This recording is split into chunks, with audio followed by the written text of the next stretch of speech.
gravação. Pronto, boa noite a todas e a todos. Que bom que estão aqui. Eu quero muito agradecer a presença da professora Letícia Joaquina Souza e Souza por estar aqui com a gente, por ter aceitado o convite. Nós estamos muito animados, Letícia, para essa sua fala de hoje, de intertextualização. É um assunto que muito nos interessa. E é bom que até dá continuidade ao que a gente já discutiu no fórum passado, que foi sobre as intertextualidades no ambiente digital. Aí você vem agora com a intertextualização. Então, vai dar muito certo. Muito obrigada, Letícia.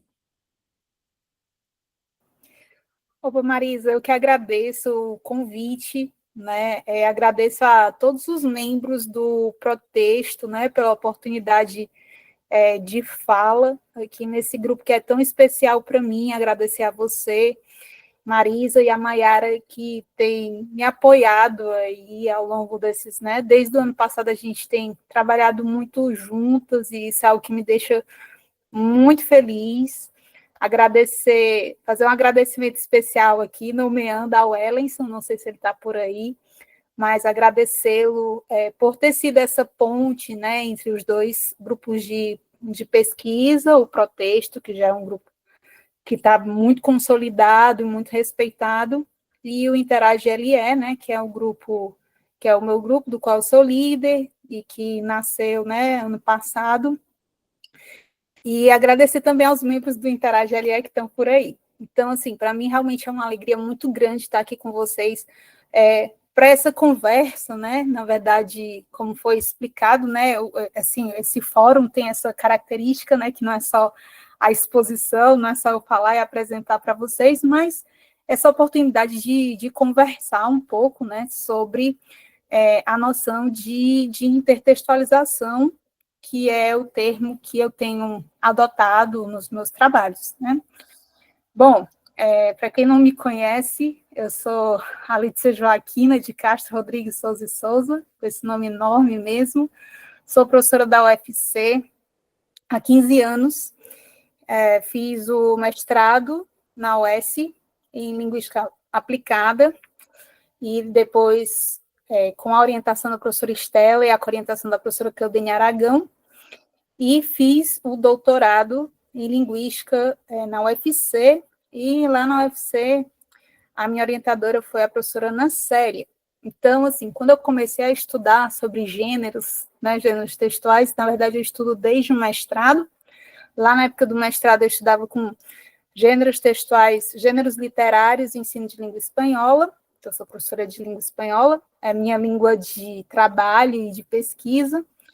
E no doutorado, eu já comecei a trabalhar com questões relacionadas aos diálogos entre gêneros e entre textos, não com esse nome de intertextualização, assumindo essa noção e advogando por ela, porque, na verdade, quem me mostrou essa possibilidade foi a própria Mônica, né, durante uma disciplina dela, e depois ela fez lá o seminário de tese, né, uma coisa assim, ela que fez, e assim ela me mostrou o livro da Florência Miranda, da doutora Florência Miranda, que é da Universidade Nacional de Rosário, e aí sim é que eu comecei, então, desde 2014, né, que quando eu terminei, que eu comecei mesmo trabalhando com essa noção de intertextualização.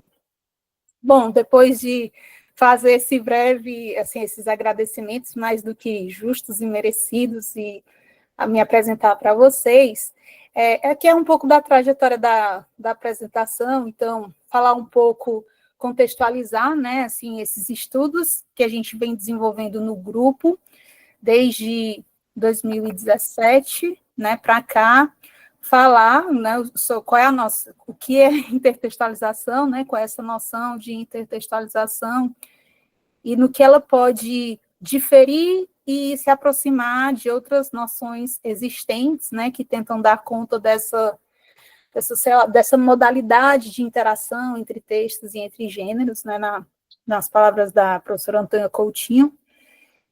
E os tipos, né, de intertextualização, algumas categorias de análise. Eu coloquei análise aí, mas eu não vou me detalhar nem mostrar. E depois fazer uma pontezinha em relação a um estudo que é de natureza mais descritiva, né, e depois passou para uma natureza que é mais aplicada. Então, como eu falei para vocês, eu comecei estudando, na verdade, o mestrado foi em linguística aplicada, então a minha perspectiva investigativa, ela tinha uma linha mais aplicada.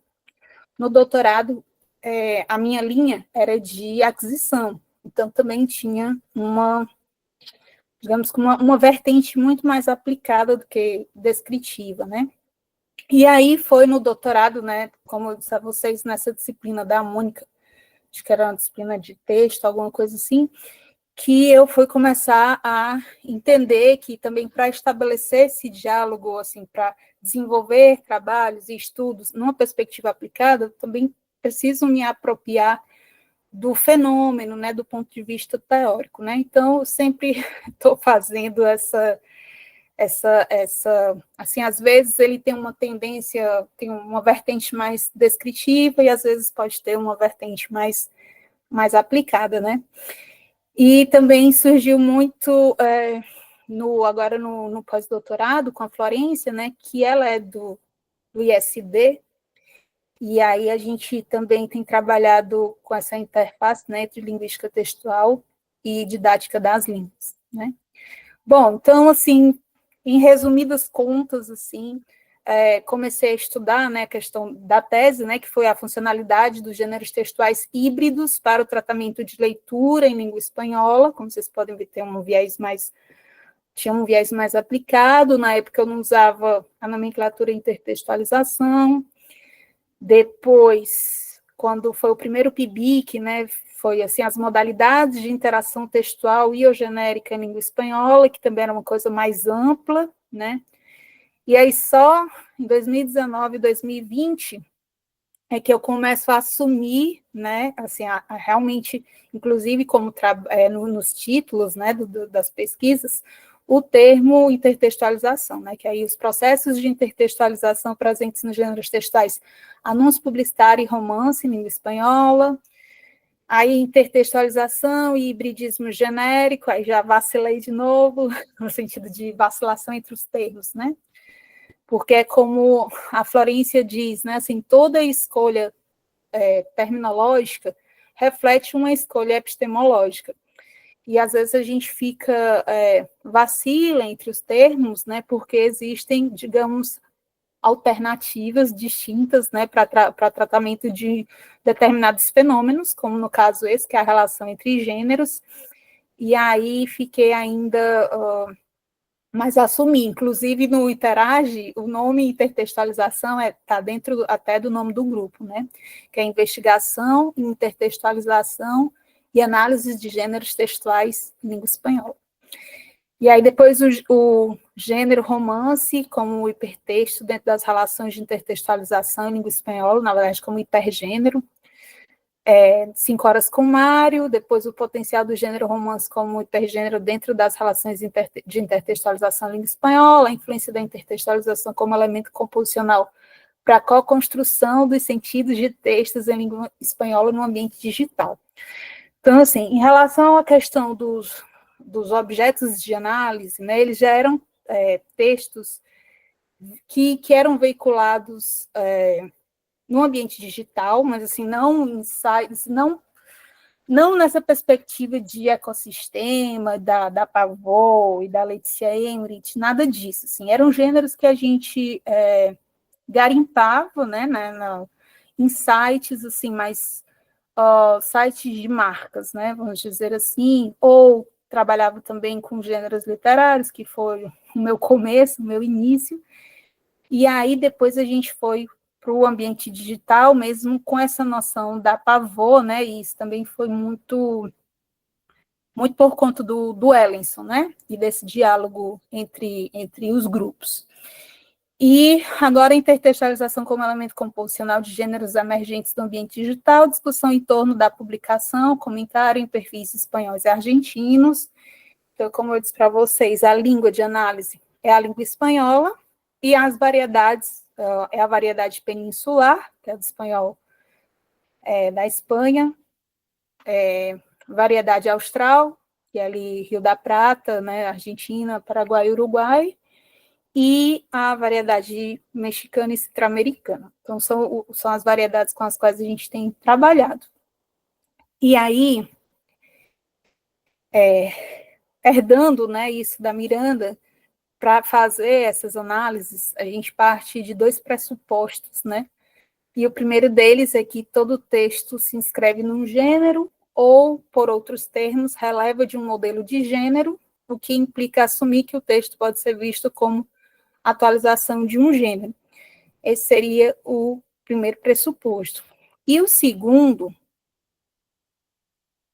seria, e aí, como eu disse a vocês, né, assim, muito baseado na questão do ISD, o gênero constitui um dispositivo dinâmico de estabilização socio-historicamente situado de regularidades em relação à construção dos textos, estabelecendo parâmetros ou normas para todos os planos de organização textual, de modo que o gênero não se concebe como simples resultado de uma classificação ou de uma tipologização de textos, né? Então, assim, toda a nossa pesquisa vai se basear nesses dois pressupostos, né, o que a gente tem desenvolvido até então.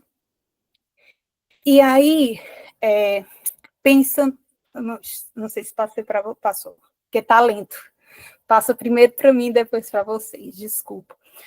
Então, assim, pensando nisso, aí eu trouxe para vocês aí um exemplo, né, do que a gente vem analisando. Então, por exemplo, isso a gente conseguiu dentro do site da Tabasco, né?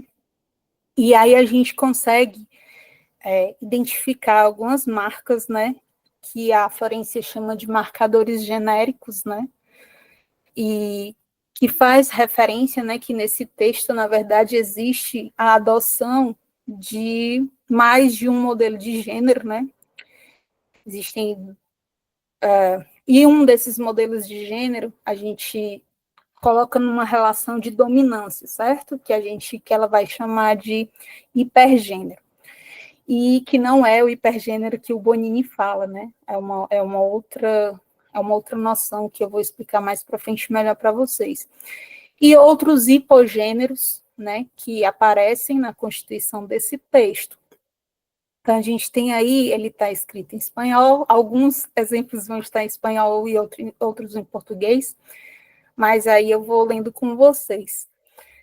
Aqui, né, está em formato de um livro, a gente vê um livro aí tem escrito Dicionário da RAC, e aí tem Real Academia Chapina, e na verdade esse dicionário da RAC, né, a gente já tem uma que a gente chama de marcador de gênero, que é autorreferencial, né, já tem dizendo o que é, né, que é o dicionário, que faz referência ao dicionário da RAI, que é a Real Academia Espanhola, e aí tem o verbete, né, que tem aí churrascón, e aí tem o que seria isso, né, que é união de amigos, onde se come carne, acompanhado de cerveja e televisão.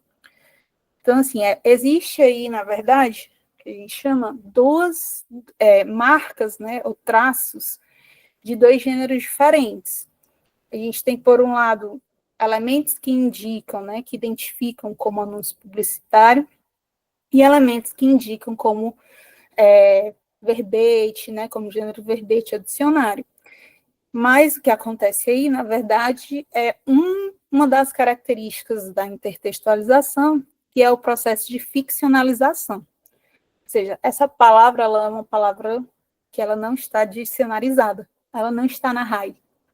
Ela é uma palavra que foi criada, aí, ou que é divulgada, que foi criada com propósitos do anúncio, ou uma palavra que se utiliza socialmente ou nas interações sociais, mas que não está dicionarizada. Então, não é o verbete, de fato, né? Então, aqui ele está ficcionalizado, que é uma dessas características, né? Então, assim, a gente pode definir, né, em tese, ou identificar como um texto, e nesse texto existe a adoção de mais de um gênero, né? E essa relação é uma relação de subordinação entre gêneros, né? Porque um gênero vai servir, né, ao propósito de outro gênero, né? E aí também já pode ser uma crítica à própria noção de intertextualização, porque a gente coloca a questão do propósito como um elemento importante, né, para análise, em que outros autores não fazem isso. Bom, indo mais para frente, a Antônia Coutinho foi orientadora do doutorado, né, da Florência Miranda.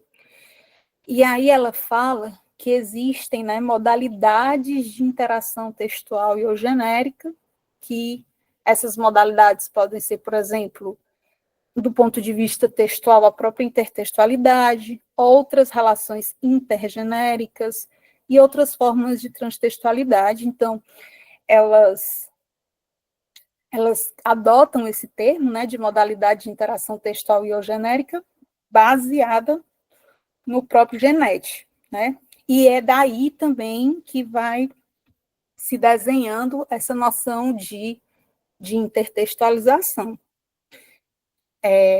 Outros autores podem denominar de outras formas, como relações genéricas, né? Mas elas duas colocam como sendo modalidades de interação textual e eugenérica. Então, no caso, a intertextualização ela é uma das modalidades de interação, no caso genérica, né? Textual genérica, mas mais para o lado do gênero. Existem várias, e dentre elas a intertextualização é uma dessas modalidades de interação. Bom, e aí a noção de texto, que a gente vem adotando, né, ela é baseada em três autores. Pode falar, Marisa. Vou desligar aqui o microfone. Oi, Letícia. E qual seria a diferença, Letícia? Fiquei me perguntando aqui. Por que que vocês resolveram chamar... Marizinha, pode falar mais alto, por favor? Falar mais alto? Tá bom agora? Tá bem baixinho. Pois o meu aqui, o meu tá no máximo aqui que eu coloquei o meu microfone. Vocês estão escutando baixo também? Não, melhorou. Melhorou? Sim. Por que que vocês resolveram chamar, Letícia, de intertextualização a esse processo que existe num texto em que você identifica dois tipos de gênero, e não como a gente chamava, inclusive com Marcuski, né? Que era uma intertextualidade intergêneros, né? E aí vocês resolveram chamar de intertextualização, porque o gênero não é apenas a colocação de dois gêneros no mesmo texto. Como você poderia explicar um pouco como é esse processo mesmo dessa intertextualização, né, dentro do texto, que não é, né, que eu sei que é diferente dessa intertextualidade intergenérica, né, que a gente tem com Marcuski, Koch, né, e que a Florência chamou de intertextualização, né? Pronto, Marisa. Tem que desligar o microfone. Pronto.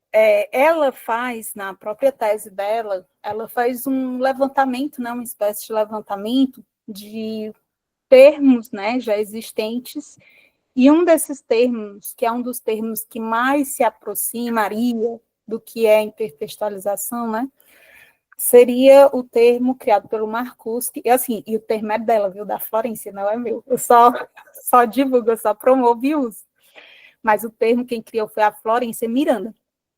E aí ela explica na tese, né, ela usa o de intertextualidade intergênero, pastiche de gênero, porque tem pastiche de gênero e pastiche de estilo, ela vai explicar. Outros autores que falam sobre intertextualidade, na arquitextualidade, de relação intersemiótica.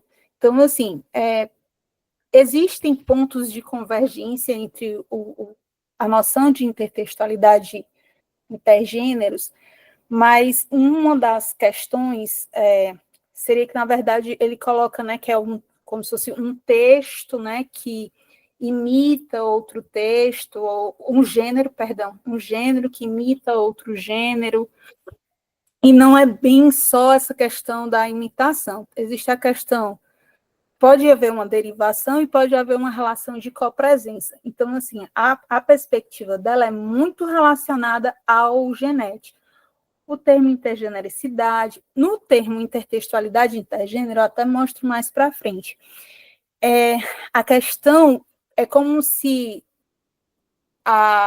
essa relação estivesse subordinada à relação de intertextualidade.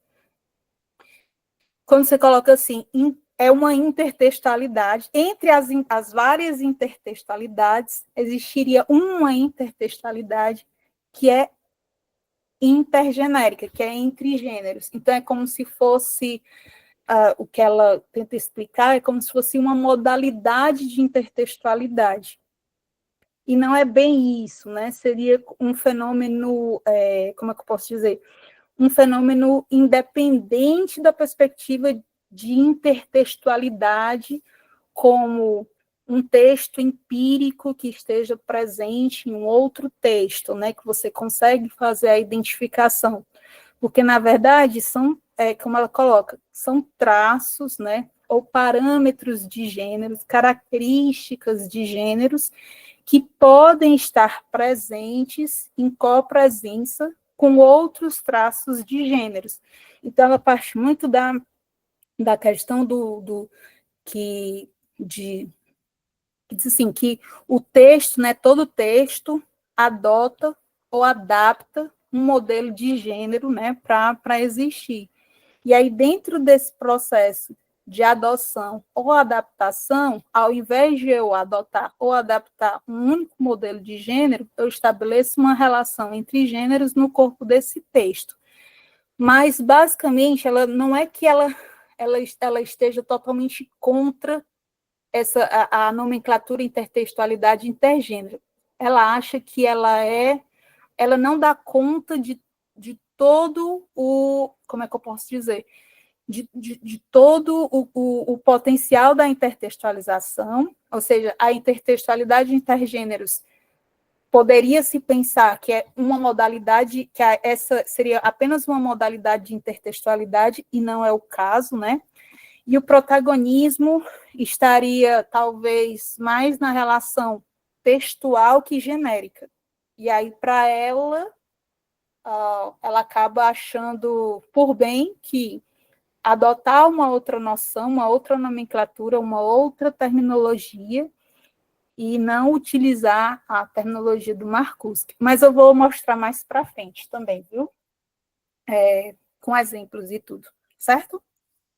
Bom, em relação à questão de... Pode falar, Manice. Vou desligar o meu microfone, que eu não sei se vai dar microfonia. Letícia, só então para eu entender um pouquinho melhor sua fala. E aí, nesse caso, o tipo a relação que é estabelecida, ela estaria então no nível mais genérico, ou seja, no nível mais do gênero do que no nível do texto propriamente. Mas pensando nisso, como que vocês enxergam o lugar do texto, ou o texto como esse lugar de atualização dessa relação entre um gênero e outro? Minha pergunta talvez seja mais: qual o lugar do texto nesse processo em que um gênero atualiza ou dialoga ou estabelece uma relação com outro gênero? Não sei se eu fui claro também.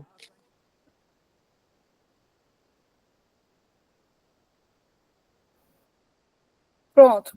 Assim, assim, né, não é assim, vamos lá.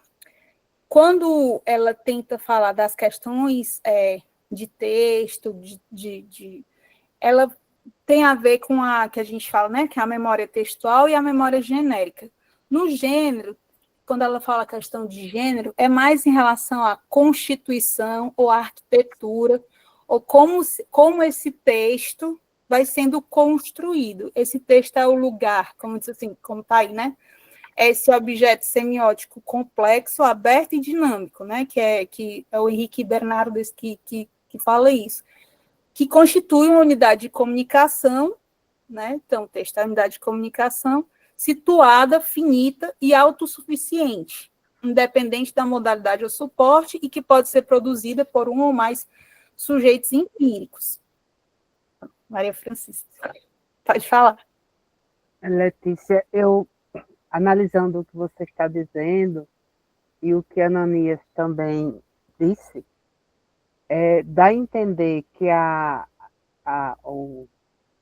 textualização, ela veio, como se diz, preencher uma lacuna que a gente diz temporal, porque a ação de um gênero sobre outro, esse diálogo intergêneros, ela se dá numa questão como no enunciado, como na enunciação. E realmente o nome textualização diz melhor e atualiza essas intertextualidades no tempo.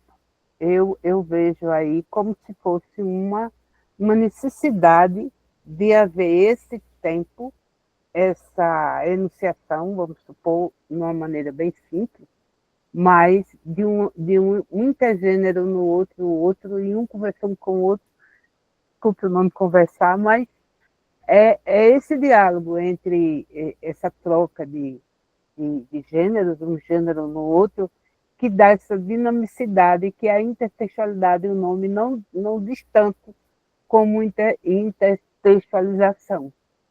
Não sei se você depois vai explicar, e vendo essa categoria como se fosse evoluindo, sabe, o tempo. Muito bem trazida essa palavra, Letícia. Pronto, Maria, é justamente isso, assim, na verdade, ela parte, né, como outros autores, né, o termo intertextualização, na verdade, ele parte do texto, do termo, né, da noção de textualização, né. Então, se a textualização ligada à produção, né, de textos, onde a gente vai adotar como uma relação primária, onde a gente adotaria, né, um modelo, adaptaria um modelo de gênero para a existência desse texto, a intertextualização seria esse diálogo, essa adoção, seria uma relação secundária, a textualização para ela é uma relação primária. E a intertextualização, que provém de textualização, seria essa relação secundária, onde o texto, onde um gênero, dentro do corpo de um texto, os gêneros vão estabelecer relações entre eles, né, para construir os sentidos, os significados. Mas, justamente, a palavra intertextualização, ela vem da palavra textualização. E aí, para ela, essa noção, ela diz mais sobre o fenômeno do que a noção de intertextualidade de intergênero, ou intergenericidade. É mais global, é mais abrangente, né? Isso. Ela teria uma abrangência maior. Então, quando eu digo assim, para ela, intertextualização, como você colocou, ele é um termo mais amplo do que intertextualidade intergênero, né? Seria isso. Vou tentar aqui mostrar mais coisas para vocês. Sobre a noção de gênero, né, como vem do ISD, então, gênero como um dispositivo dinâmico de estabilização de parâmetros para os diferentes planos de organização textual, ou seja, não se trata de um molde estático, mas de uma configuração que se altera com o tempo. E é também uma construção social que surge no quadro de uma prática sociodiscursiva. E aí ela vai discutir, né, qual é a noção que permite, né, abordar especificamente as relações entre diferentes gêneros dentro de um único texto. E aí ela parte do Genet, né, no entendimento dessas relações transtextuais, né, para poder chegar à noção de intertextualização. Então, ela vai discutir o que Genet já, né, ela vai revisitar, né, o que Genet fala sobre como classifica, sobre intertextualidade, sendo essa relação de copresença entre dois ou mais textos empíricos, a paratextualidade, como a relação de texto com seu paratexto, né, com título, epígrafe, a questão do peritexto e do epitexto, a metatextualidade como uma relação de comentário, a hipertextualidade, né, que é o objeto específico da obra do Genetti de 82, e aí dessa noção de hipertextualidade, ela vai, que fala, né, a respeito de hipertexto, como sendo aquele texto anterior, hipotexto, o hipertexto, que é o texto que vai se construindo a partir de outro texto, que é um texto anterior, chamado hipotexto, né? Ou seja, o texto A se insere no texto B sem que se trate de um comentário, né, envolvendo fenômenos derivativos, seja por transformação ou por imitação. E a arquitextualidade, né, que é a relação do texto com as diversas classes que este se enquadram, os tipos de discursos, modos de enunciação e os gêneros. E aí, discutindo essas Genetti, ela faz o que ela chama de uma reorganização das relações transtextuais, que são as relações em que a gente vai perceber o texto como um objeto individual, né? E aí seria, dentro dessas relações genetianas, seria a noção de arquitextualidade e de peritextualidade, e relações que se estabeleceriam entre diferentes textos e entre diferentes gêneros. E aí, dentre essas relações, as relações em que colocam gêneros e textos em diálogos seria a própria noção de intertextualidade, a noção de hipertextualidade, de metatextualidade e de epitextualidade. E aí ela faz essa divisão. E a partir daí ela vai tentar enxergar qual seria um cenário possível para definir essa relação entre gêneros especificamente, né? E aí da intertextualidade, né, que isso não é ela que fala, muitos outros antes dela, né, que essa perspectiva de intertextualidade como propriedade, certo? Então, tem umas misturadas aí com o espanhol. Constitutiva, né, em sentido amplo, como o próprio dialogismo ou tonalidades dialógicas, e a intertextualidade como um conjunto de relações entre textos em um sentido mais estrito. Aí eu trouxe para vocês aqui alguns exemplos que a gente vai percebendo de intertextualidade, onde a gente faz a recuperação de um elemento, de um texto, né, empírico, né, isso é um conto de um autor argentino chamado Marco de Neve, que se chama A Bela Adormecida do Bosque e o Príncipe, né? Então é um mini conto, um microconto, e aí ele estabelece, né, uma relação de intertextualidade com um conto da Bela Adormecida, né? E aí fala, a Bela Adormecida fechou os olhos, mas não dormiu. Ela está esperando pelo príncipe. E quando ela o ouve se aproximar, ela finge que está em um sono profundo. Ninguém lhe disse, mas ela sabe que nenhum príncipe passa perto de uma mulher que tem os olhos bem abertos. E aí ele faz há a presença desse texto aí, nesse outro texto, né? Há essa presença de intertextualidade. E a gente vai vendo outros, como é que isso vai se manifestando nos textos, né?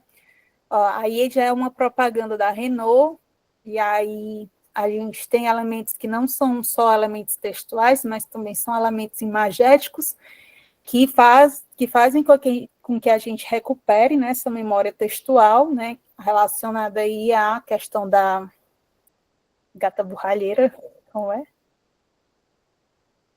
Esqueci o nome. Cinderela, a Cinderela. carruagem, né? Você me entende, né? Cinderela. E aí tem assim, não se preocupe, a Renault jamais perderá o encanto, né? E aí tem a referência, né? A referência da imagem, né? E depois todo o texto do anúncio publicitário. Então a gente percebe que existe uma relação de intertextualidade, né? Da propaganda com o conto, né? Aí é uma rede, né, de supermercado, a Hortifruti, né, e ela tem um monte de... Os anúncios dela, né, ela faz a partir de filmes e tal. E aí tem aí, e o Coentro levou, né, em uma referência ao E o Vento Levou, ao filme, né, então vai retomar o cartaz com o mesmo jogo, assim, jogo de cores, o próprio nome, né, você percebe que existe uma relação aí que você consegue fazer o resgate, né, dessa memória textual. Mas nem todas as relações se estabelecem na perspectiva do texto, né? Algumas relações, algumas modalidades de interação, elas podem acontecer tanto na perspectiva do texto como na perspectiva do gênero, ou seja, você pode encontrar no mesmo texto uma relação de intertextualidade, uma relação de intertextualização, e você pode encontrar só uma relação de intertextualização e não uma relação de intertextualidade. Deixa eu ver se é esse aqui. Não sei se vai carregar, gente. Deixa eu ver aqui. Uma história clássica de amor entre a Hortifruti e você. E o Coentro levou. Em cartaz, em um Hortifruti perto de você. Hortifruti, aqui a natureza é a estrela. Se vocês conseguiram ver, gente. Aqui, a gente já tem diferente, né? Assim, a gente tem uma relação que é uma relação de intertextualidade, com o Vento Levou, né? Mas a gente aí tem a atuação de traços, né? De outro gênero, que é um gênero oral, que é o trailer, né? Então, assim, além da questão do anúncio, esse anúncio, ele vai tem um anúncio da Hortifruti, ela está promovendo o produto dela, mas a forma que ela faz é através de traços, de algumas marcas de outro gênero, que no caso é o trailer. Então, assim, começa a se discutir também, não só no âmbito da linguística, mas no âmbito da própria publicidade, quais são esses tipos de relação que se estabelecem, que são relações que são para além do texto, que são relações também que envolvem outros gêneros, né? A presença de outros gêneros dentro desses textos. E aí, Bonomi, para o âmbito da publicidade, né, que é um dos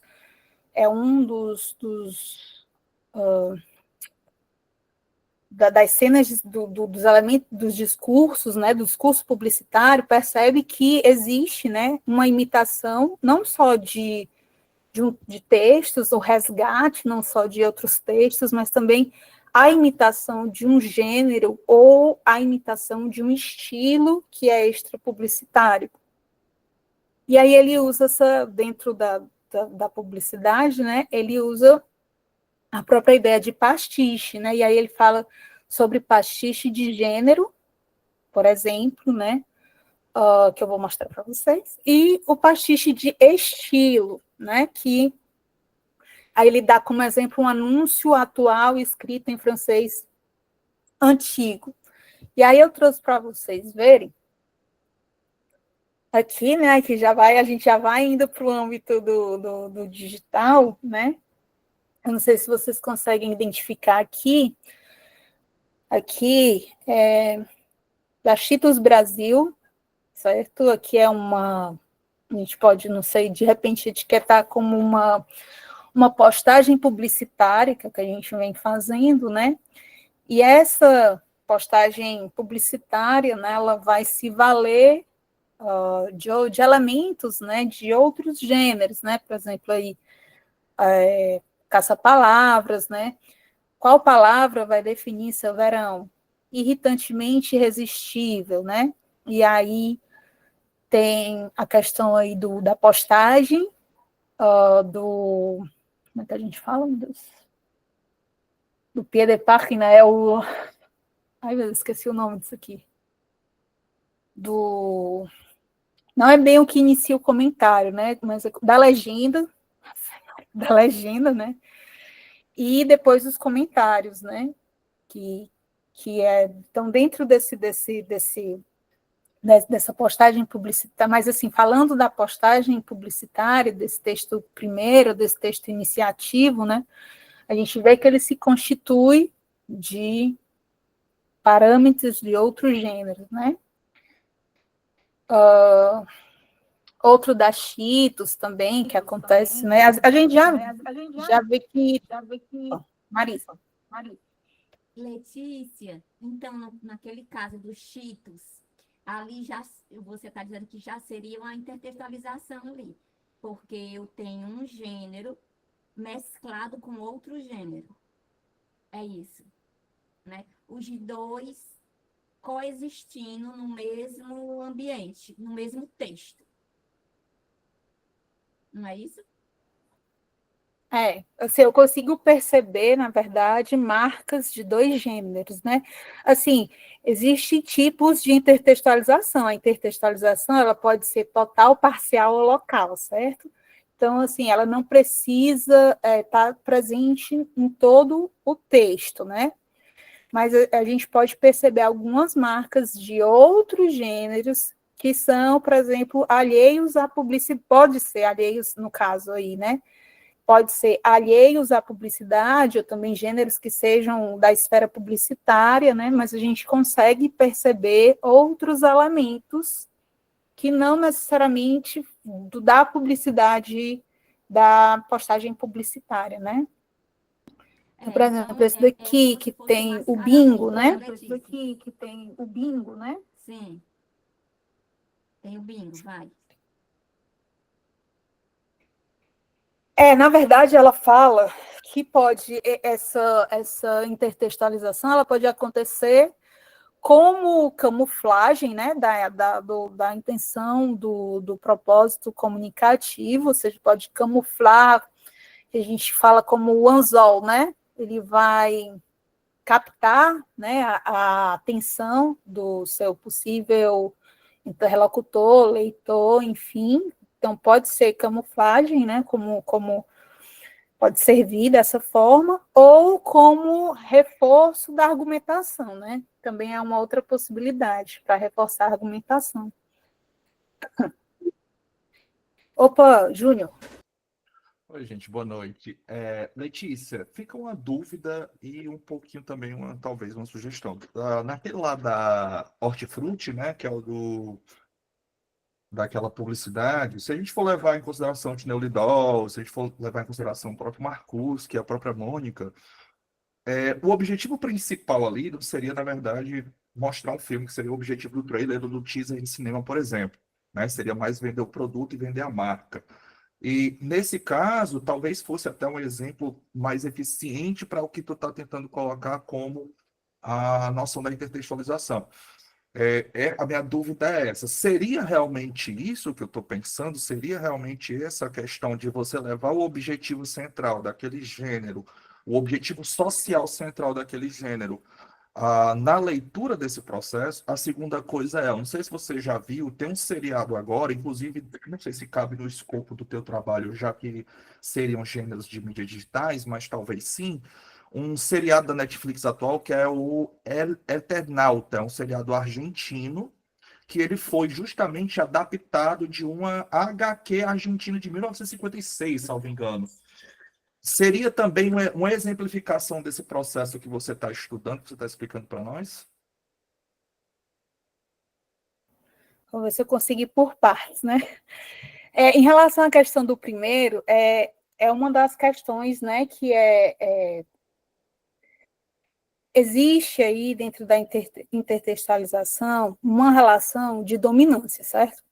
Então, eles não coexistem com o mesmo grau de, assim, como é que eu posso dizer? Compartilhando de propósitos, né? Então, assim, o que acontece é que aquele propósito social, ele deixa de existir, por exemplo, do trailer, né? Como você colocou, né? Que é para divulgar um filme e tudo mais, assim, já não é esse, mas aí eu vou usar essas características, na verdade, para fortalecer o propósito que seria o propósito do hipergênero, que no caso é o anúncio publicitário. Então, a gente fala que existe um hipergênero, naquele caso do anúncio publicitário, né? O hipergênero é o anúncio, e o hipogênero é o trailer. Então, pode haver uma ficcionalização ou um apagamento daquele propósito para servir às características do outro. Então, assim, a relação é uma relação de prevalência e dominância. Então, sempre um vai ter, assim, o hipogênero, no caso, ele sofre um apagamento, porque, assim, por exemplo, aqui no bingo, não é para você fazer o bingo, de fato, entendeu? Como não, você não está dentro dessa ele perde, né, no caso, o hipogênero, ele vai perdendo o propósito porque ele está fora da sua, do seu propósito, né? Então, aqui está ficcionalizado, isso aqui não é um bingo de verdade, entendeu? Então, aqui, no caso, houve uma ficcionalização, igual da questão do trailer, ele está ficcionalizado, né? Não existe um filme, de fato, né, que é do Coentro Levou, então ele não quer promover aquilo ali, né? Então, seria isso. Então, nessa linha de raciocínio, assim, dessa primeira parte, né, existe a intertextualização, ela tenta dar conta desse processo. Em relação a do Eternauta, eu ainda não vi, eu vi que está lá, e vi comentários no Instagram, mas eu não assisti. Então, eu não sei se é só por exemplo, uma tradução intersemiótica, né?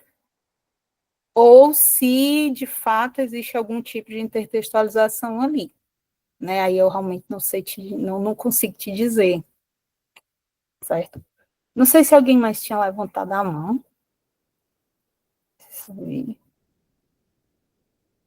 Bom, aquilo que eu estava mostrando para vocês pode ser o que alguns publicitários considerem como um pastiche de gênero, né? Porque também tem... então talvez seja, né? Já não é bem isso, né? É outra coisa. Em relação, por exemplo, à questão do pastiche, né? Pode ser a imitação do gênero, mas também pode ser a imitação do estilo, né? E aí tem... Não sei se vocês conhecem o René Magritte, que é belga, né? E aí ele tem umas pinturas assim surrealistas. E aí fazem, digamos, uma propaganda imitando, né, o estilo dele ou de um outro texto ou uma forma de, digamos, uma propaganda que tivesse no estilo da escrita do Saramago. Então não seria uma questão de gênero, mas seria uma questão de estilo, né? Então assim, não daria conta, talvez, né? Que aí o que ela coloca é o pastiche, é só uma das formas em que dois ou mais gêneros podem se cruzar dentro de um texto. Uma forma que funciona sempre, retomando a proposta de Genetti, sob um regime lúdico e uma relação de imitação. E a intertextualização, ela tem, sim, essa questão do regime lúdico, mas ela também tem a questão do regime sério. Então, assim, pode ser lúdico, satírico, pode ser sério. A intertextualização, ela não dá conta só de um regime, né? E aí, deixa eu ver. Aí é Pinto aí que fala, né, que tenta, também é no âmbito da publicidade, e aí ela fala, usa esse termo, né, de intertextualidade na arquitextualidade, né, ela utiliza, né, ao invés de intertextualidade intergênero, que é a do Marcus, ela fala sobre essa nomenclatura de intertextualidade na arquitextualidade. Então, assim, ela diz assim, Miranda, assim, às vezes, não é um texto em particular o que ressoa detrás de um determinado anúncio, mas um conjunto de características que diferenciam um determinado esquema textual prototípico de outros. E aí elas perguntam, uma questão de intertextualidade na arquitextualidade? E aí tem a do Marcus, né? Intertextualidade de intergêneros, que é a mais conhecida, é a que a gente, assim, já é uma noção já bastante sólida, né, nos estudos aqui da linguística brasileira, né, da linguística textual brasileira, que coloca, né, o aspecto, ela bota, né, o aspecto da hibridação, mescla de gêneros, em que um gênero assume a função de outro, né? E aí eu estou entendendo assim, como se fosse, digamos, o que a gente está dizendo, está falando que é a intertextualização total, né? Então, um gênero vai assumir, não sei bem se assume a função, não é que ele assuma a função do outro, né? Na verdade, como eu falei para vocês, um dos gêneros perde sua função em razão da coexistência com o outro, né? Então, não seria bem isso. A intertextualidade intergênero se evidencia como uma mescla de funções e formas de gêneros diversos em um determinado gênero, né? Então, também não é bem isso, né? Pode haver uma mescla de formas, uma perda de função, ou a evidência de uma função em razão de outra, né? Deixa eu ver o que tem mais aqui. Aí pronto, né? Dentro dessas modalidades de relação entre textos e gêneros. Então, assim, o termo intertextualização surge a partir do termo textualização. E a textualização, sendo entendida como essa relação primeira, entre o texto e o gênero que depende. Então, todo texto se constrói a partir de um modelo de gênero que se respeita ou se subverte, né, em maior ou menor medida, né, que até a Dani Heidemann fala, né, da questão das forças, né, a força centrípeta e a força centrífuga, né, que para estabilizar, respeitar esse modelo de gênero ou subverter, né, abrir esse modelo de gênero, né, e isso vai depender das avaliações e decisões dos agentes de produção. E aqui desse lado, que vocês não sei se vão conseguir ver, tem aqui uma receita de uma feijoada, né, com os ingredientes, um modo de preparo, né, pensando, né, em como, se eu quero fazer uma receita, como é que eu vou fazer a configuração, esse texto, né, como é que eu vou, quais são os elementos que eu vou precisar acionar para produção, né, desse texto. Então, eu já tenho um modelo que eu vou adotar, e nesse modelo haverá primeiro os ingredientes, ele nunca vai, assim, muito dificilmente aparecerá primeiro o modo de preparo, depois os ingredientes. Aparecerão os ingredientes, depois o modo de preparo, né? Por exemplo, né, marcas de imperativo, ou marcas de o infinitivo, então, assim, todos esses elementos vão funcionar como marcas desse gênero, né? E aí, a intertextualização seria a relação secundária baseada no processo de textualização. Então, processos de produção textual em que se colocam em relação de copresença, né, características ou parâmetros de textualização associados a diferentes gêneros diferentes. Pode ser mais um, mais dois, mais três, certo? E aí ela tem esse quadro aqui, que é essa figura, né, que é a figura clássica para explicar a intertextualização, que ela coloca esse triângulo, né, considerando que os textos teriam 3 dimensões, uma dimensão social, uma dimensão psicocognitiva e uma dimensão semiolinguística, né? E aí, todo texto e todo gênero tem essas 3 dimensões. Metodologicamente, o que se faz, né, o que ela faz, e eu tenho feito, é fazer a análise da parte, né, semiolinguística, né? E aí, essa relação se estabelece, né, tendo um hipergênero e um hipogênero. Então, nesse caso, o hipergênero ele é chamado de gênero convocante, e o hipogênero é o gênero convocado. Então, o hipergênero é o gênero que vai deter, que vai conservar, né, esse propósito comunicativo. E o hipogênero vai ter aí marcas, partes, aí como eu disse a vocês, pode ser total, parcial, local, a presença dele relacionada, né, a esse hipergênero. e esse hipergênero é que tem a relação de dominância, né?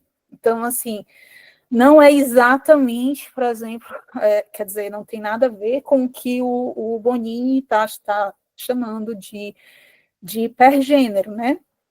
É uma outra noção baseada no genete e na noção de hipertexto e hipotexto do genete, certo? E aí tem esse texto aí que apareceu no Enem desse ano, não sei se vocês viram, que é Feijoada à Minha Moda, né, que é do Vinícius de Moraes. E aí esse texto, apesar de ter o nome feijoada, né, tem o nome feijoada, que poderia ser um marcador autorreferencial, talvez até para assim de receita, mas um marcador que poderia indicar uma receita, né? Feijoada à minha moda, ou seja, você pode pensar um primeiro momento que pode se tratar de uma receita, mas aí você vê que a construção desse texto ele vai adotar outros parâmetros que são diferentes, né, do da receita. E aí tem vários elementos aí. Teve até no próprio vestibular, né? Vestibular, no Enem, ele até perguntava, né? Assim, apesar de haver marcas formais de carta e receita, a característica que define esse texto como poema, ou seja, ele já assume que o texto nem é receita e nem é carta, o texto é poema, né? E aí tem assim, amiga Helena Sangiardi, conforme um dia prometi, onde confesso que esqueci, e embora perdoe tão tarde, melhor do que nunca este poeta, segundo manda a boa ética, envia-lhe a receita poética de sua feijoada completa, em atenção ao adiantado, da hora em que abrimos o olho, o feijão deve, já catado, nos esperar feliz de molho. Uma vez cozido o feijão, umas 4 horas, fogo médio, nós bocejando o nosso tédio, nós chegaremos ao fogão de carne seca, suculenta, gordos paios, né, de tocinho, nunca orelhas de bacurinho, que atornam em excesso opulento. Enquanto ao lado, em fogo brando, desmilinguindo-se de gozo, deve também se estar fritando um torresminho delicioso, em cuja gordura, de resto, melhor gordura nunca houve. Deve depois frigir a couve, picada em fogo alegre e presto. Dever cumprido, nunca é vã. A palavra de um poeta jamais abraça em brilhar savarim o seu Vinícius de Moraes. Então, quando a gente vai analisar o texto, né, a gente percebe que aqui existem marcas de mais de um gênero, né? Marcas de receita e marcas de carta. E aí ele pergunta, né? Por que é poema, né? Porque tem a nomeação de um interlocutor, porque há uma manifestação de intimidade, tem a descrição de procedimentos, utilização de uma linguagem expressiva, apresentação de ingredientes culinários, enfim. E aí, na verdade, é porque a utilização de uma linguagem expressiva, aí a gente tem o produtor do texto evidenciado, né, o sujeito físico, que é o próprio Vinícius de Moraes, entender que existe um papel, que é um sujeito que a denomina como sócio subjetivo, ou seja, o papel dele ele é o Vinícius de Moraes pessoa, mas ele é o poeta. Então, assim, é uma série de elementos que a gente pode analisar e verificar que nesse texto, que é um poema, existem marcas de outros gêneros, né? Como eu estou dizendo, não precisa estar na sua totalidade, mas existem marcas ou parâmetros de outros gêneros acontecendo no corpo desse texto, né? E isso seria a intertextualização.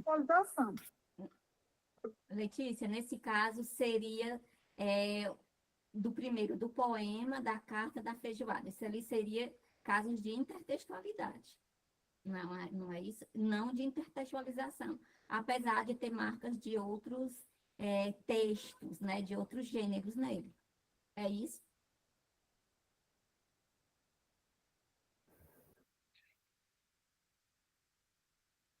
Bom, vamos lá. Quando eu coloco, assim, por que você está chamando assim de intertextualidade e não de intertextualização, por exemplo?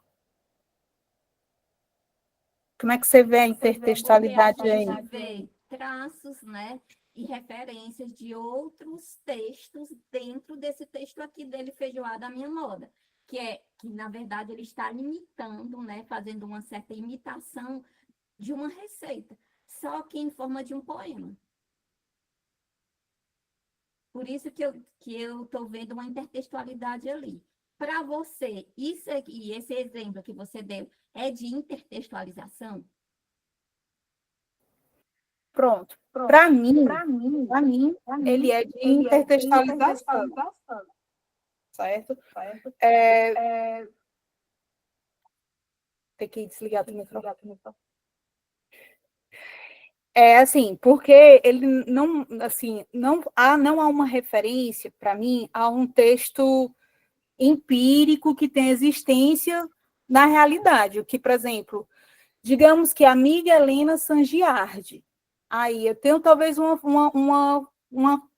elemento, um traço que poderia estar no gênero carta, não nenhuma carta específica que faça parte da memória textual de todo mundo, né? Então, assim, esse amiga Helena Sangiardi podia ser amiga Marisa.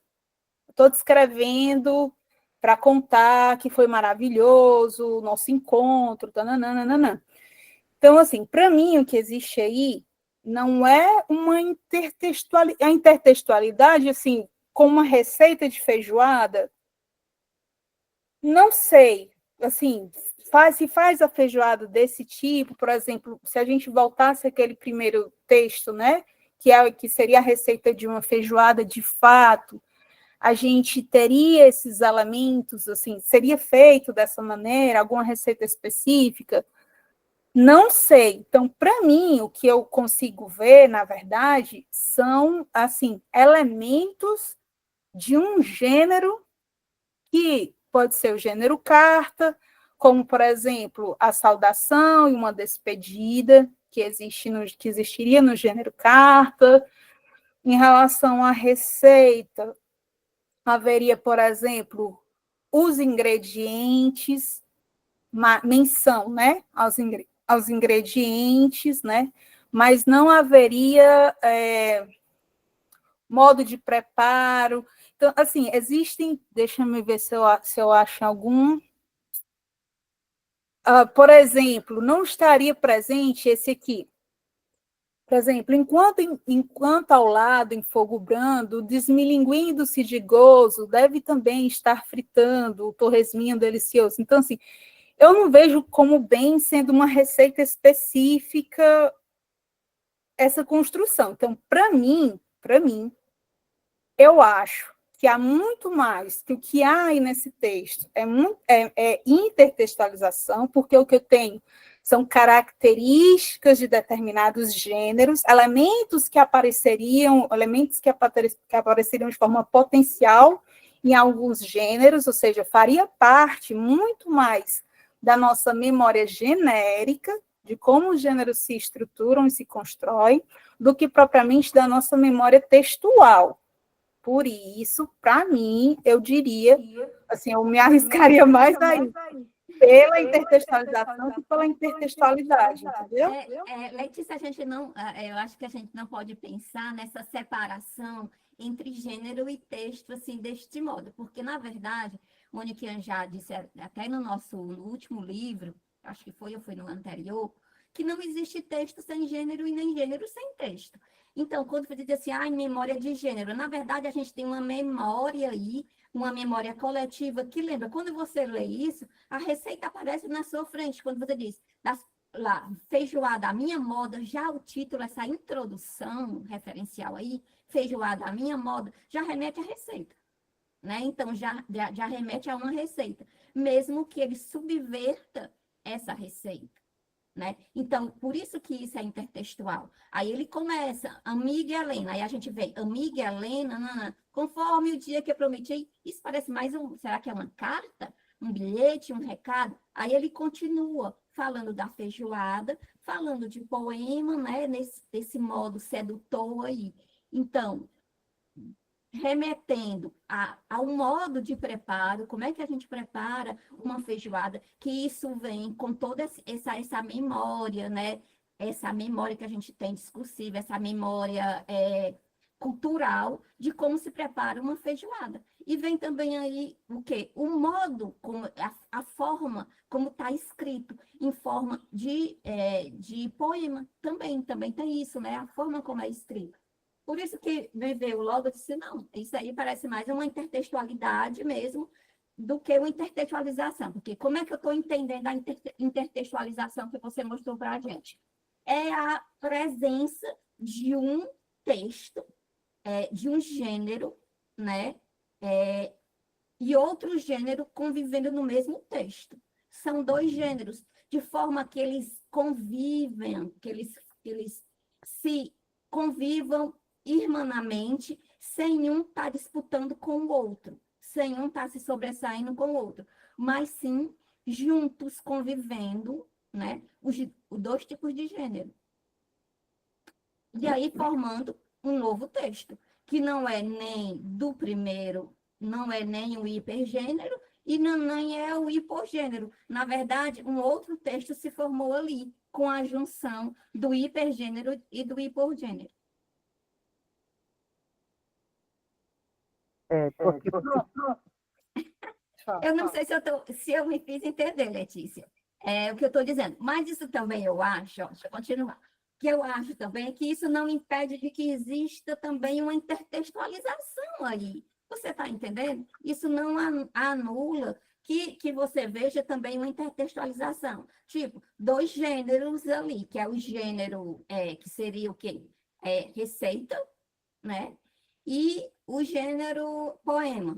poema, totalmente. Entendeu, Letícia? Maria quer falar. Não, Letícia, porque aí quando a gente diz que os dois dialogavam, não é? No caso aí o poema, exatamente, o outro, uma cita, aí eu entendi que haveria um fosse maior e que houvesse uma intertextualização, um processo. E a não ser que isso se explique pelo processo de se adaptar a um gênero no outro, e esse processo seja a intertextualização. Porque realmente eu fico no ponto que eu acho que aí é a intertextualidade, e que é a característica de um gênero, o poema, né? E as outras características pertencentes à própria feijoada, quer dizer, a receita de cozinha. Esse diálogo entre esses dois gêneros, esse diálogo vivo, não é que eu daria aí o nome de intertextualização. Pode falar, que está no mestrado profissional em letras.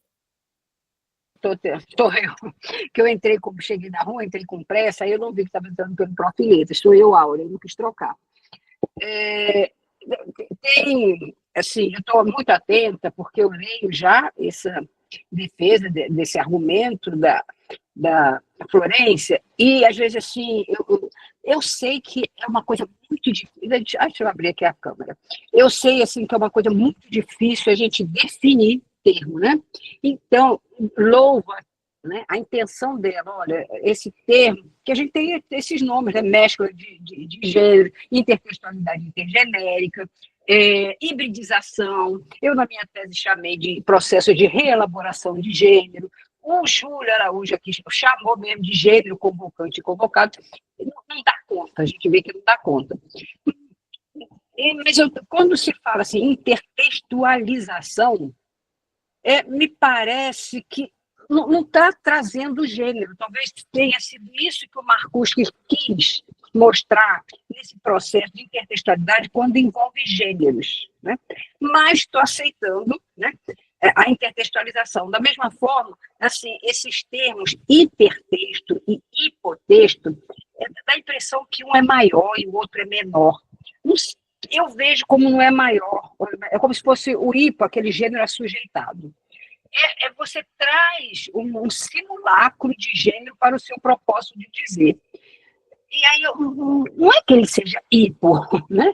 Mas eu estou entendendo que esses termos de hiper e hipo, eles só são, digamos, ad hoc. Eles valem no momento que eu estou analisando a intertextualização, não é? Então, não existe um hipergênero a priori, nem um hipogênero. Nesse processo aqui, esse aqui está funcionando como maior, como, não gosto nem do maior, como que seja convocado como hiper e esse como... Tudo bem, estou entendendo aqui. Mas também eu estou aqui com a Marizinha. Nesse aí, primeiro que eu não estou vendo nem só 2 gêneros, eu vejo o tempo todo 3. Né? Eu vejo o poema, a receita e a carta. Né? A gente aí tem os 3 sendo... e o que vai definir, na realidade, eu penso a você, que o que vai definir é o propósito daquele gênero, é a função daquele ali, né? E os outros 2 estão sendo. Mas eu estou vendo, Letícia, assim, nesse caso específico, assim, uma diferença dos outros que você vinha trazendo.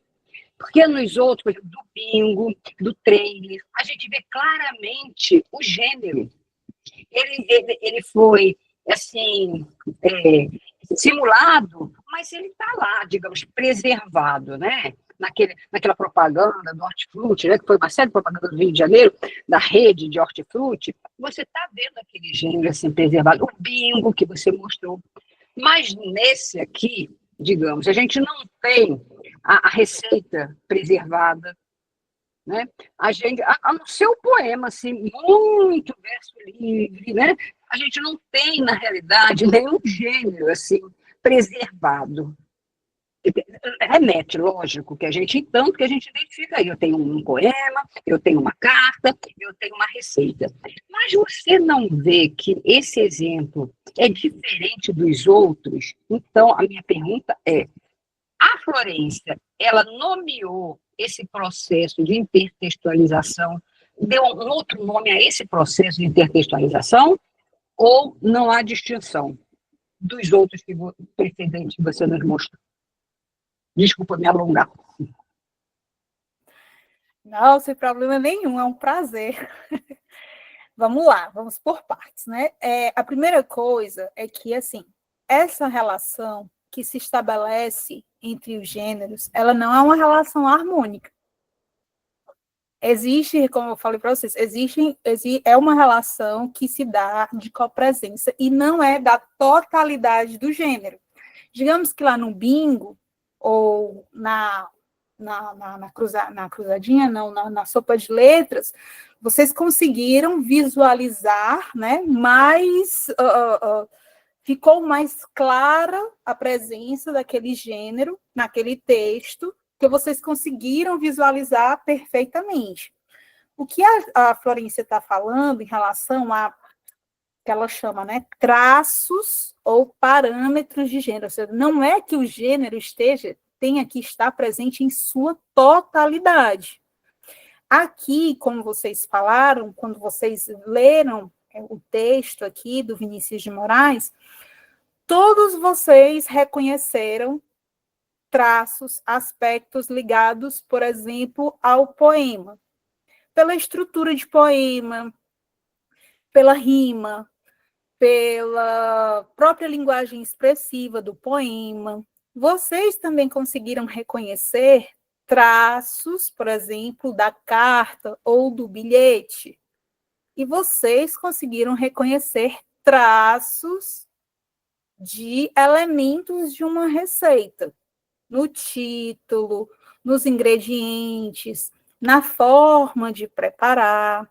Então, assim, existem, como eu falei para vocês, graus de intertextualização, tipos de intertextualização.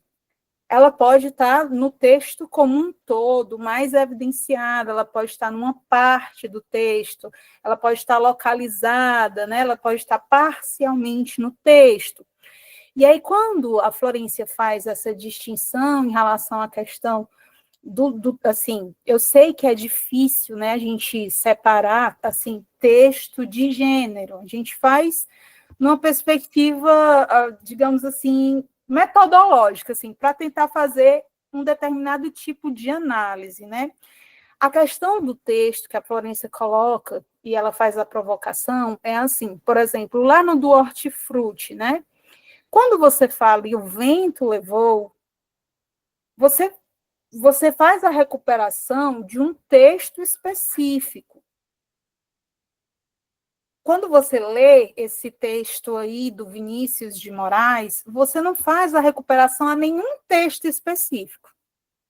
Seja, não, existe uma carta que ficou muito famosa, por exemplo, que tenha esses elementos que estão aí nesse texto, né? Então, assim, eu estou defendendo, né? E ainda estou defendendo, que no caso se trata de intertextualização, porque você vê, aí existe uma relação de prevalência e de dominância. Então, eu estou enxergando que existe aí um hipergênero. Agora, como a Áurea bem colocou, quando eu falo hipergênero e hipogênero, eu não estou dizendo que há gêneros que são mais importantes do que outros, não é essa questão. Um hipergênero, ele pode funcionar, por exemplo, determinados gêneros, e ela faz essa discussão na tese dela, determinados gêneros podem funcionar como hipergênero ou como hipogênero. Isso também tem a ver com aquela questão que o Manguenot fala, né, que existem gêneros que são mais abertos a modificações, aqueles que são mais abertos podem funcionar como hipergênero, aqueles que são menos abertos, se aparecem, eles podem aparecer como hipogênero. Mas, assim, existe uma relação aí de dominância e prevalência, pelo menos assim, no meu ponto de vista e no dela também, talvez, né? Vou falar assim por ela, assim que eu, né? Mas vou falar por mim. Então, assim, aqui, por exemplo, a carta ou a receita, né? Ela deixa de ter o seu aspecto social, ela não funciona, esse texto não funciona como receita, esse texto não funciona como carta, esse texto não funciona como bilhete, esse texto funciona, né, sua existência, ela é mais justificada como poesia, como poema, né? E assim, o próprio que você vê, o próprio sujeito, né, o próprio produtor, né, o sujeito físico é o Vinícius de Moraes. Então, se existem elementos que eu acho, né, que justificam mais a existência desse gênero, desse texto, como poema do que como receita, do que como poesia, perdão, do que como receita, do que como carta. Assim, E ele está numa antologia poética. Mas assim, para falar em termos do Enem, né, daquilo que o Enem cobrou, né, assim, que o Enem colocou, né, apesar de haver marcas formais de carta e receita, a característica que define esse texto como poema. Então, se eu pudesse, eu sei que é perigoso, mas se eu pudesse etiquetar esse texto, eu etiquetaria como poema e não como receita ou como carta, apesar de que eu reconheço que existem traços de receita e existem traços de carta.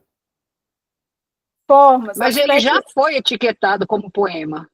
Sim, pronto. Eu estou só assim para dizer assim, não, para mim isso é uma receita. Então, para mim não é receita, para mim tem elementos de receita, para mim também não é carta, ele tem elementos de carta, ele tem marcas do gênero. Então, como eu vou voltar a dizer para vocês, o gênero ele não precisa acontecer na sua totalidade. Podem ser Mas, Letícia, que eu perguntei se ela estabelece distinção, que tudo isso que você falou, nós estamos de acordo, mas ela vê que distinção em que, no caso desse texto, haveria uma diferença dos anteriores ou não? Mas assim, a diferença sim, em que sim, ele é diferente por quê dos outros? Porque não tem todo, assim, não aparece o todo. Porque se for nisso, é diferente porque aqui é local, né? É parcial, não é total. Então, seria Então, diferente pronto. nesse Então, sentido, a entendeu? classificação Mas é diferente. dela existe intertextualização parcial, intertextualização total, né? Não é só a etiqueta intertextualização. Dentro da etiqueta intertextualização, ela reconheceu tipos diferentes de intertextualização e nomeou-os. É isso que Perfeito, Aure. Então, existem, eu acho que agora eu entendi, viu, Letícia? Então, existem tipos de graus de intertextualização. Então, quanto mais diluído o gênero num texto, mais próximo da intertextualidade ele fica. Porque a gente viu aquele texto que você falou da hortifruti, como a Áurea colocou, que existem os dois gêneros ali, por exemplo, dos Cheetos, né, da cruzada, a gente via os dois gêneros. Então, a gente via bem marcada uma intertextualização. Já quando você passa para esse do poema, esse exemplo do poema lá do Enem, aí a intertextualização já está muito diluída, inclusive se misturando até, né, com a intertextualidade, que a gente vê ali exatamente o gênero poema, com traços, né, com a imitação de uma receita, de uma carta, de um bilhete. É isso que ocorre, né? Opa, Ellison. Oi, gente, boa noite. Não, era só para falar, nossa, que eu tava lembrando, né? Eu fui PIBIC da Letícia, né? Na época ela trabalhava com textos literários e o que eu aprendi, né? Nesse período de PIBIC. Que a intertextualização não vai ser só aquele traço ali dos gêneros totais, não, mas vai ter marcas, pode ser essas marcas parciais mesmo ali, da questão genérica. E aí nesse texto não tem uma marca total, de um gênero, mas assim, tem marcas parciais, né? Então, além de levar a questão do gênero, a gente tem que levar também a noção de contexto, né? O contexto que esse gênero vai estar vinculado. Valeu, Ellison. Não, aqui assim, para falar a respeito dos tipos, né? Que aí a gente agora vai afunilar, né? A gente está falando da intertextualização de modo geral, né? E aí ela coloca também essa questão da. Também existe, né, em relação à questão da intertextualidade, né? Constitutiva ou estratégica, né? Então, relação à constitutiva, existiria uma intertextualização constitutiva, que seria uma relação necessária entre dois ou mais gêneros textuais dentro de um texto. Então, seriam gêneros que se instituem a partir da convocatória de outros gêneros ou de suas características ou parâmetros, né? E aí ela faz até uma comparação entre o que Bakhtin chama de gênero secundário e Rachier chama de gênero episódico, como a novela. Então, existiria uma intertextualização que é constitutiva, que se não tem, não, assim, a existência desse gênero, desse texto, depende desse diálogo entre gêneros para existir. E tem a intertextualização estratégica, né, que é um processo de construção textual em que se convocam características associadas a diferentes gêneros, em que se escreve o texto sem que se trate de uma relação causal necessária. Então, por exemplo, aqui é não é bem uma notícia.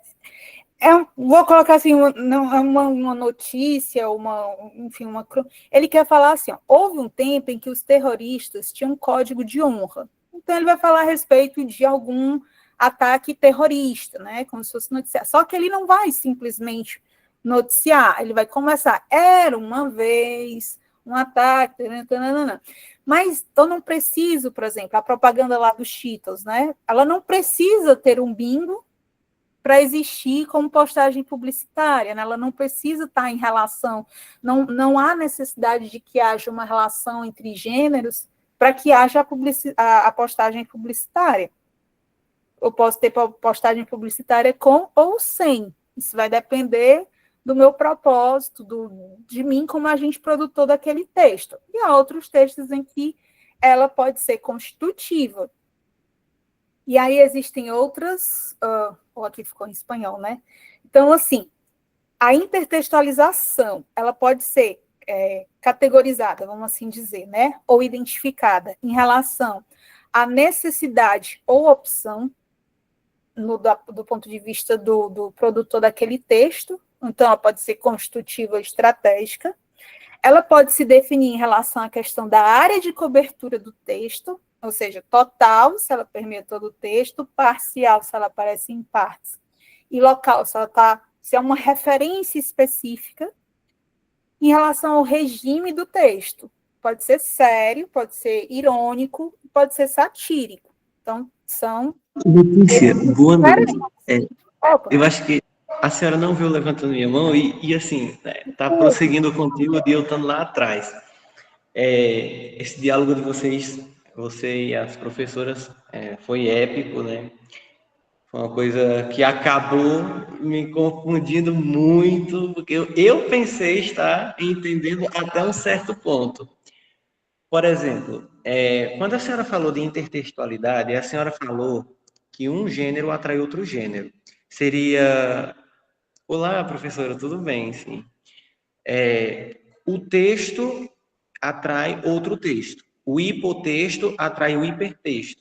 O processo de intertextualização, pelo que entendi, seria a influência, ou seja, quando o hipotexto, o hipertexto, aquele texto maior, atrai um menor, o hipotexto, e o modifica, né, transformando em hipertextualidade. Assim, pelo menos, foi o que eu entendi.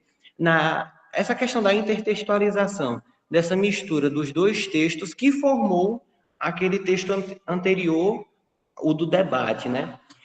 E o que acontece, Letícia, com os gêneros independentes? Porque eu até então estava pensando que a intertextualidade, diferente da intertextualização, seria esses gêneros que conviviam em harmonia entre o outro, um e o outro. Mas ao longo do debate percebi que não era bem por esse caminho. E eu acabei me perdendo nessa questão. Se a questão independente de um gênero e outro, a convivência harmônica dentro de um texto, sem a interferência sem uma interferência de se misturar ao longo do texto. Como é que acontece esse processo, sem eles se misturarem? Eles continuam fazendo parte da intertextualidade ou da intertextualização?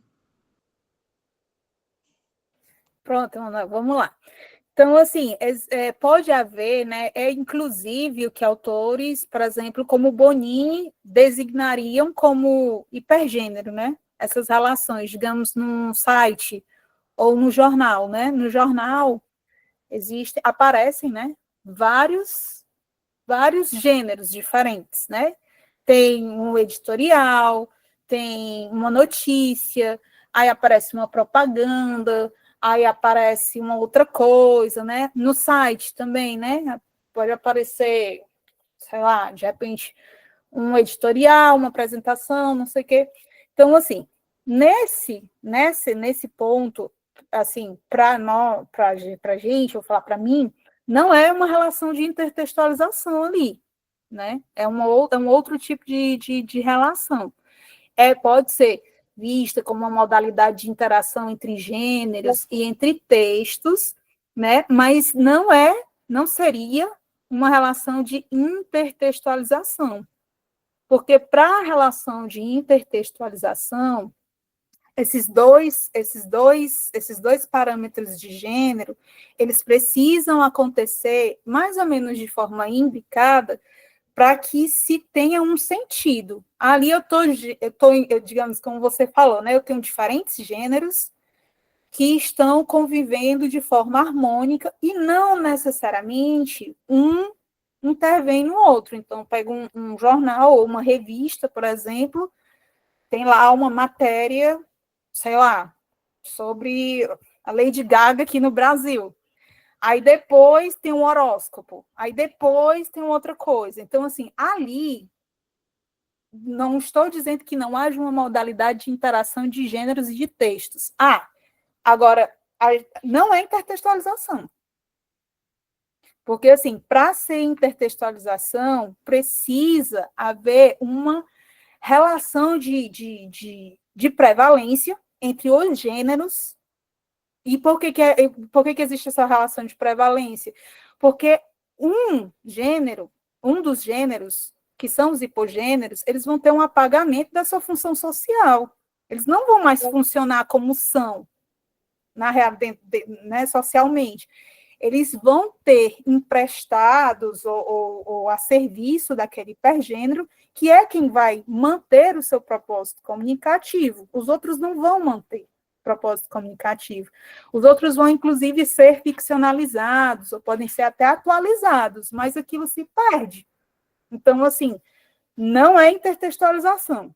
Então, o que, por exemplo, o Bonini chama de hipergênero, que seria, por exemplo, um jornal, uma revista, ou um site, não é o que a Florência chama de hipergênero. O que ela está chamando de hipergênero é o gênero que convoca outros para servir a seu propósito comunicativo, certo? Então, assim, não é intertextualização, certo?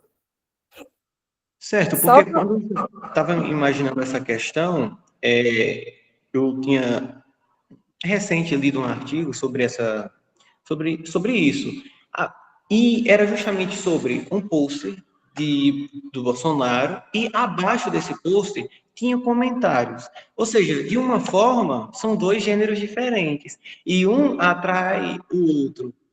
Por exemplo, muito do que se...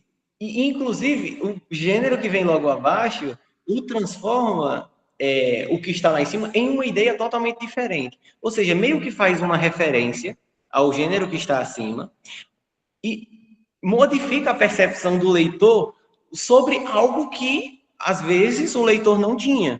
Ou seja, é um hipergênero, pelo que vejo, né? Porque um texto, são dois textos em um só, que se misturam, tem um diálogo de alguma forma, mas eles convivem não de uma forma de subordinação, mas eu, pelo menos assim, eu vejo, né, como são dois gêneros independentes. Eles não se misturam, mas eles estão lá, o comentário e o pôster. Eu não vejo eles de uma forma como se eles se misturassem, como essa carta anterior fez. Assim, eu acho que depende, certo? Assim, em relação à questão da publicidade, da postagem, vamos pensar, né? A postagem e o comentário. A postagem e o comentário, é porque assim, aqui eu vi a intertextualização só na postagem, né? Mas quando a gente vai analisar intertextualização, mesmo que seja na postagem, a gente não descarta os comentários, a gente precisa dos comentários, porque é nos comentários que a gente recupera sentido. E, assim, os comentários, por exemplo, eles, para mim, assim, eles estão numa relação de...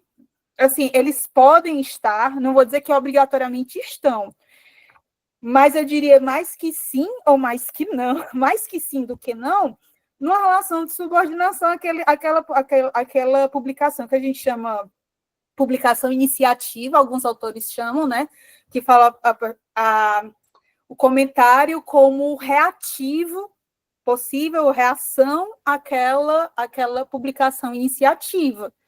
Então, assim, alguns comentários, eles têm existência, oh, meu Deus, alguns comentários, eles têm existência em razão daquela publicação, ou porque eles rejeitam a publicação, né? Ou porque eles concordam com aquela publicação, a curtida, essas coisas. Tudo vai ter relação com essa publicação. E, assim, para mim, se a gente fosse entender numa relação, digamos, como, assim, né, a publicação mais o comentário, né? Então, assim, para mim, o comentário ele está mais subordinado à publicação do que não. Claro que podem haver comentários que vão ser reações a outros comentários. O fio ele é mais difícil de seguir, né? Pela própria afordância, né? Mas, assim, para mim, existe ali também uma relação de subordinação, entendeu? Gente, tinha muita coisa para falar. Mas a última que eu queria falar, assim, para encerrar mesmo, né? É que existe graus, né, como eu falar para vocês de estabilização e recorrência, né? Então, ela pode ser ocasional, um cruzamento, né? Ou pode transformar, né? Até estabilizar um formato. Ela pode ser intradiscursiva ou ela pode ser interdiscursiva. Existem várias camadas da intertextualização, certo? E aí eu encerro com esse exemplo, tá certo? Que, por exemplo, um texto que para a gente, né, acabou ocorrendo essa questão de que houve uma estabilização, né? Seria da bula de remédio. Se você pega uma bula de remédio mais antiga e as bulas de remédio que vêm hoje, houve, né, havia, digamos assim, traços de... Antes ela era assim. Daqui tinha o nome, né? Aí tinha o nome comercial, podia ter o nome mesmo científico. Ai, gente, desculpa. E aí tinha, né, a forma, a composição, a atividade, a indicação, a contraindicação, a precaução, as instruções e a advertência. Pronto, isso é, digamos, uma bula de remédio clássica. Hoje você já vê que ela foi se estruturando de uma forma diferente, porque existem outros elementos, como, por exemplo, aqui hoje a bula ela se constitui de uma outra forma. Ela se constitui, não que essa tenha desaparecido, elas podem, né, estar em alternância, né, dependendo da indústria farmacêutica, enfim. Aqui a bula ela vai se constituindo através de como se fosse um gênero de perguntas e respostas, entendeu? Então, eu já faço a descrição por parte dos elementos. Eu faço uma pergunta, por exemplo, o que contém o paracetamol Rafo? Para que esse medicamento serve? Que pessoas não podem receber esse medicamento, tomar esse medicamento? Quais cuidados eu devo ter antes de tomar este medicamento? Então, assim, já que a gente fala, aqui, para a gente, existe uma intertextualização, e esse regime, ele não é lúdico, ele não é ele é um regime do sério. Então, assim, ele já não se constitui dessa forma, né? Ele, que a gente fala, né?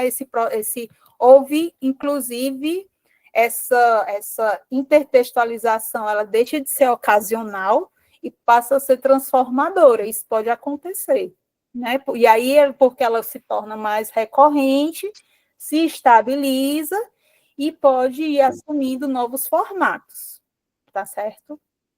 Pronto, Uma perguntinha, Letícia. Só essa. Sempre que a gente está diante de intertextualização, eu vou ter um hipergênero e um hipogênero. Nesse caso aí da bula, a bula atual, que você diz que é intertextualização, então o hipergênero seria a bula e o hipogênero seria entrevista?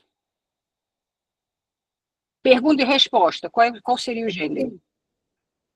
Não, pois é, pode ser qual é o hipo?